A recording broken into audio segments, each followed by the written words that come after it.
Hello students, मेरा नाम है अभिषेक वर्मा और स्वागत है आपका हमारे चैनल स्टडी क्लास पे, जहां आज हम बात करने वाले हैं क्लास 12th इंग्लिश के फ्लेमिंगो बुक की पोएट्री सेक्शन से फर्स्ट चैप्टर जो कि है माय मदर एट 66। जी हाँ, इस चैप्टर की हम बात करने वाले हैं। तो बहुत ही महत्वपूर्ण चैप्टर होने वाला है जिसमें आपको क्या क्या मिलेगा मैं सीधे सीधे बिना समय गवाए आपको बता दूं। इसमें आपको अबाउट द पोएट यानी कि इसमें जो पोएट इन्होंने कविता जो उन्होंने लिखी है उनके बारे में इंफॉर्मेशन, साथ ही साथ आपको मिलेगा इस चैप्टर का फुल एक्सप्लेनेशन और इसमें हिंदी में आपको कविता भी बताई जाएगी। तो चलिए बिना किसी देरी के शुरू करते हैं और बात करते हैं हमारे इस चैप्टर में मदर एट 66 के अबाउट द पोएट की। तो उसमें बात करें अगर इसके पोएट की, तो इसकी जो पोएट है वो है कमला दास। जी हाँ, वो पोएट जो है वो है कमला दास। कमला दास की एज की बात करें तो 1934 से 2009 तक ये रही हैं। स्टूडेंट बोर्ड एग्जाम के पॉइंट ऑफ व्यू से ये बहुत इंपॉर्टेंट है, अक्सर बोर्ड एग्जाम में सवाल पूछता है। तो माय मदर एट 66 किसने लिखा है? कमला दास ने लिखा है और उन्होंने ये लिखा है 1934 से 2009 के बीच में, ये उनका लाइफ स्पैन रहा है। तो किसी भी कविता के बारे में हमेशा उनके पोएट के ऑथर के बारे में जरूर पूछता है, तो वही हम यहाँ पर पढ़ेंगे। तो चलिए शुरू करते हैं और बात करते हैं इस कविता के बारे में और जानते हैं अबाउट द पोएट। पहले हम लेखक के बारे में जान लेते हैं। तो कमला दास जिन्होंने कविता लिखी है, she was born in Malabar Kerala. जी हाँ, ये इंडियन राइटर है, नाम से पता चल रहा है, जाहिर है कि इंडियन है। पोएट जो है वो केरला मलाबार जिस जगह पर पैदा हुई हैं। She is recognised as one of the India's foremost poets, जो भारत के बहुत ज़्यादा रिकॉग्नाइज मतलब जानी जाती हैं, ये भारत के महत्वपूर्ण जो बहुत फेमस पोएट्स हैं उनमें से एक मानी जाती हैं। Her works are known for their originality, इनके काम की सराहना होती है कि एकदम रियल है, ओरिजिनल है, यानी अपने रियल लाइफ पर कहानी लिखती हैं, पोएम्स लिखती हैं और डेली लाइफ में जो इनकाउंटर्स होते हैं उस पर एक कविता लिखती हैं। इनकी वर्सैटिलिटी का मतलब यहाँ पर होता है कि विभिन्नता, यानी अलग अलग टॉपिक्स पर लिखते हैं, अलग अलग जेनरे के लिखते हैं। यानी कुछ ऐसी कविता होगी जो थोड़ी सी रोमांटिक हो गई, तो थोड़ी देशभक्ति हो गई, तो कोई डेली लाइफ में प्रैक्टिकल वाली हो गई, तो ऐसे कई सारी चीज़ें ये लिखते रहते हैं। तो versatility and the indigenous flavour of the soil, और देश की मिट्टी यानी कि देश से जुड़ी हुई बातें लिखती हैं, देसी कविताएं लिखती हैं, इसमें बहुत ज़्यादा फिक्शन नहीं होता है। Kamala Das has published many novels and short stories in English, और तो और इन्होंने इंग्लिश भाषा में, अंग्रेजी भाषा में कई सारे नॉवेल्स और शॉर्ट स्टोरीज जो है पब्लिश की हैं। And Malayalam under the name Madhavi Kutty. जी हाँ, माधवी कुट्टय इस नाम से इन्होंने पब्लिश की हैं, कुछ इंग्लिश में भी और कुछ मलयालम में भी। Some of the her works in English include the novel, उनके कुछ खास काम की बात करें, उन्होंने कौन सी खास कविताएं लिखी हैं, तो उसमें अल्फाबेट ऑफ लस्ट 1977 में जो उन्होंने लिखा था, एक कलेक्शन ऑफ शॉर्ट स्टोरीज थी जो कि है पद्मावती। जी हाँ, क्या है वो? पद्मावती लिखा है इन्होंने। And the harlot and other story 1992, ये भी बहुत फेमस रही इनकी कविता। In addition to 5 books of poetry, ये पोएट्री की 5 किताबें जो लिखी है उसमें ये शामिल है, बहुत बहुत फेमस है ये। She is a sensitive writer who captures the complex subtitles. जी हाँ, ये बहुत ही सेंसिटिव राइटर हैं, छोटी सी छोटी बात को पकड़ लेती हैं, बहुत ही इमोशंस को बहुत अच्छे से जाहिर करती हैं। सेपरेटल्स ऑफ ह्यूमन रिलेशनशिप्स, इन्होंने इंसानी जो जज्बात होते हैं, हमारे दूसरे इंसान के साथ रिश्ता कैसा होता है, जाहिर सी बात है कि यहाँ पर चैप्टर का नाम आप देख पा रहे हैं माय मदर एट 66, तो लेखक ने हमेशा अपने मदर के ऊपर लिखा होगा, तो उनकी मम्मी के साथ उनका कैसा रिलेशनशिप है या उनकी मम्मी कैसी दिखती है, कैसा बिहेवियर, नेचर, कैरेक्टर है, उसके बारे में जरूर कविता लिखेंगी। तो idea of my mother eight 66 is an example. तो ह्यूमन रिलेशनशिप को मुहावरों की भाषा में, कविता की भाषा में कैसे प्रेजेंट किया जाता है, ये इनसे ही सीखा जा सकता है, कमला दास से, और माय मदर एट 66 इसका ही बहुत ही बेस्ट एग्जाम्पल है। तो चलिए स्टूडेंट शुरू करते हैं और बात करते हैं। यहां पर हम सीधे डायरेक्टली अपने पूरे जो पोएम है उसकी शुरुआत कर देते हैं यहां पर। तो पोएम का कैसा है, कुछ इस प्रकार है, चलो देखिए। Driving from my parents home to Cochin last Friday. अब यहां पर आपको ध्यान रखना है कि कविता जो लिखी गई है इसको आपको तोड़ तोड़ कर पढ़ना है, आप इसको लाइन बाय लाइन चैप्टर जैसे मत पढ़िए। जैसे उदाहरण के तौर पर मैं आपको यहां पर बता दूं कैसे इसको पढ़ना है। तो यहां पर देखिए, driving from my parents home, यहां कैसा होगा, यहां पर driving from my parents home, अगर आपको यहाँ पर जानना है तो आप इसको बहुत ही ध्यान से लिखिए। कैसा, उसको पूरा मत पढ़िए, आप पूरा कैसे पढ़ेंगे आपको देखिए, जैसे कि driving from my parents home to Cochin, इतना ही पढ़िए। अब इसका मीनिंग निकालिए, driving from my parents home to Cochin, अपने घर से, अपने पेरेंट्स के घर से कोचीन तक मैं ड्राइव जब करती हूँ, ये पोएट्स कह रही है, ठीक है। लास्ट फ्राइडे मॉर्निंग यानी कल शुक्रवार की सुबह मैंने कुछ देखा। I saw my mother beside me, मैंने देखा अपनी मम्मी को अपने बिसाइड में, यानी जो ऑथर है वो ड्राइव कर रही हैं, वो गाड़ी चला रही हैं, और गाड़ी जब चला रही हैं तो ड्राइवर सीट पे ये बैठी हैं, स्टीयरिंग इनके हाथ में है, और इनके जस्ट बिसाइड बाजू में कौन बैठी, इनकी मम्मी बैठी हुई हैं। फिर वो आगे कहती हैं, dose open mouth her face ation like that.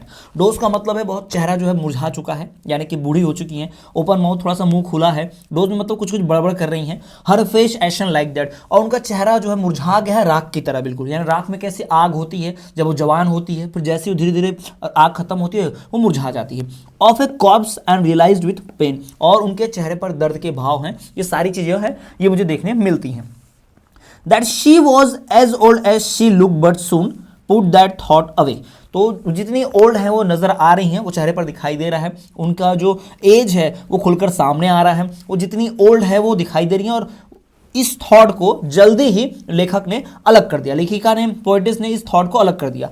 And looked it out at young trees printing, और बाहर देखते हैं कि जो ट्रीज हैं वो के पीछे छूटते जा रहे हैं। हम गाड़ी में बैठे होते हैं रेलगाड़ी में, तो कैसे हमें लगता है कि ट्रेन में हम बैठे हैं तो हमें लगता है कि जो भी पेड़ है पहाड़ है वो सब पीछे छूटते जा रहे हैं, वो भाग रहे हैं ऐसा लगता है, जबकि हम चल रहे होते हैं। तो वो लेखक जो है, लेखिका जो है अपनी मम्मी के बुढ़ापे के थॉट से बाहर निकलकर वो खिड़की के बाहर देखती हैं और देखती हैं कि trees sprinting the Mary children spilling out of their homes, जो छोटे बच्चे हैं, मैरी चिल्ड्रन मतलब छोटे बच्चे, जो नन्हे मुन्ने बच्चे, वो अपने घरों के बाहर खेल रहे हैं। But after the airport security check, फिर हम इसी ख्याल में, लेखिका जो यही सोचते सोचते मन में ऐसे ही चलती गई, और ये लोग सिक्योरिटी में पहुंचे एयरपोर्ट पे, जहां उनकी चेकिंग हुई। एयरपोर्ट पे हम जब भी जाते हैं तो सिक्योरिटी चेक होता है, तो वो वहां पर भी वहां भी ख्याल देख रही हैं कि मैं उससे थोड़ी दूर मेरी मम्मी खड़ी है। अभी मैं जब कार ड्राइव करी तो मेरे बाजू में खड़ी थी, तब भी इनको ख्याल आ रहा है अपनी मम्मी का। अब इनसे आगे खड़ी है चेकिंग में, तब भी उन्हें ख्याल आ रहा है। स्टैंडिंग ए फ्यू यार्ड्स, तो फिर से अपने कुछ कदमों की दूरी पर इनकी मम्मी खड़ी हैं, तो फिर से सोच में पड़ जाती हैं। किस सोच में पड़ जाती हैं? Standing a few away I looked again at her, मैंने फिर से उनकी तरफ देखा। वैन पेल, ये पेल यानी कि मतलब डल चेहरा, थोड़ा सा मुरझाया हुआ पीला पड़ा चेहरा, दुख दर्द में होना। As a late winters moon and field that old, जैसे कि लेट विंटर यानी हमारे ठंड के दिनों में, सर्दियों के दिनों का जो आखिरी चांद होता है, जो लास्ट में निकलता है, जो थोड़ा सा मुरझाया हुआ रेडिश कलर का दिखाई देता है आसमान में, बिल्कुल वैसा। फैमिलियर एक, और वही पुराना दर्द है, जाना पहचाना। माई चाइल्डहुड फियर, मेरे बचपन का जो डर है वही। But all I said was see you soon, तो मेरे मन में जो वही डर था कि मैं अपनी मम्मी से बिछड़ जाऊंगी, मम्मी से दूर हो जाऊंगी, और यही डर उनके सामने अभी भी है जब उस एयरपोर्ट पे सिक्योरिटी चेक पर पहुंचते हैं कि उनकी मम्मी जो है, जिन्हें वो अम्मा कहती हैं प्यार से, वो उनकी कुछ ही दूरी पर खड़ी हैं, और उन्हें फिर से डर लग रहा है कि मैं अब छोटी बच्ची तो नहीं हूं, लेकिन मेरा बचपन को पुराना डर जो है वापस आ गया है कि मुझे अपने अम्मा से पिछड़ना होगा। लेकिन लेखिका कहती कि मैंने उस दर्द को भुलाकर, इग्नोर कर कर मैंने बस इतना ही कहा, but all I said was see you soon, इतना कहा। अम्मा all I did was smile and smile and smile, और मैं उन्हें ऐसा बोलकर हंसती रही, मुस्कुराती रही, मुस्कुराती रही, मुस्कुराती रही। ठीक, तो ये बातें जो वहां पर बताती हैं। स्प्रिंटिंग का मतलब यहां पर आप देख लीजिए, शॉर्ट फेस रेस रनिंग, है ना, धीरे धीरे वो बिछड़ रहा है। वैन का मतलब होता है कलरलेस, जिसमें कोई कलर नहीं है, मुरझाया हुआ। तो ये यहां पर इस पोएम का पूरा एक्सप्लेनेशन हो गया। वही बात करें अगर इसको और हिंदी में एक्सप्लेन करने की, तो चलिए मैं थोड़ा सा हिंदी में भी यहां पर एक्सप्लेन कर देता हूं। आप यहां हिंदी में देख सकते हैं। माई मदर एट 66, यानी 66 वर्ष की मेरी माँ, 66। यहां पर देखिए, अपने पृथ्वी ग्रह से कोचिन आते हुए, यानी अपने पेरेंट्स के घर से कोचिन जाते हुए, लास्ट फ्राइडे विगत शुक्रवार के सुबह में, मॉर्निंग में, मैंने अपनी माँ को अपने पास देखा। बिसाइड में गाड़ी चला रही हैं और बाजू में कौन बैठी है? मम्मी बैठी हैं। तो देखती हैं, ऊँघती हुई, मुंह खोले, राख सा चेहरा, जैसे कि कोई भाव, और दर्द के साथ महसूस किया कि वह दुनिया से दूर चली जाएगी, यानी अब बूढ़ी हो चुकी है तो मुझसे बिछड़ जाएगी। पेरेंट्स हमेशा साथ तो नहीं रह सकते। और देखा तथा उस विचार को शीघ्रता से हटाया, लेकिन उस डर को, अपने पेरेंट्स को खो देने के डर को हम तुरंत ही इग्नोर कर देते हैं। तो लेखिका ने बिल्कुल ठीक वैसा ही किया।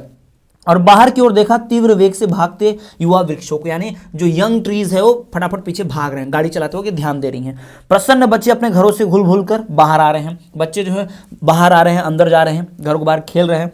किंतु हवाई अड्डे पर सुरक्षा जांच के बाद कुछ गज दूर खड़ा हो मैंने पुनः उनकी ओर देखा। और लेखिका कहती हैं कि मैंने फिर से अपनी माँ को देखा जब एयरपोर्ट सिक्योरिटी चेक पर पहुंचे, तो पीली, जैसे कि बीतते जाड़े का चंद्रमा, यानी जो सर्दियाँ है, जाड़े का मतलब जो सर्दियाँ है, विंटर में जो मून आता है वो थोड़ा सा येलोविश रेडिश रहता है, उसकी तरह, सफ़ेद नहीं।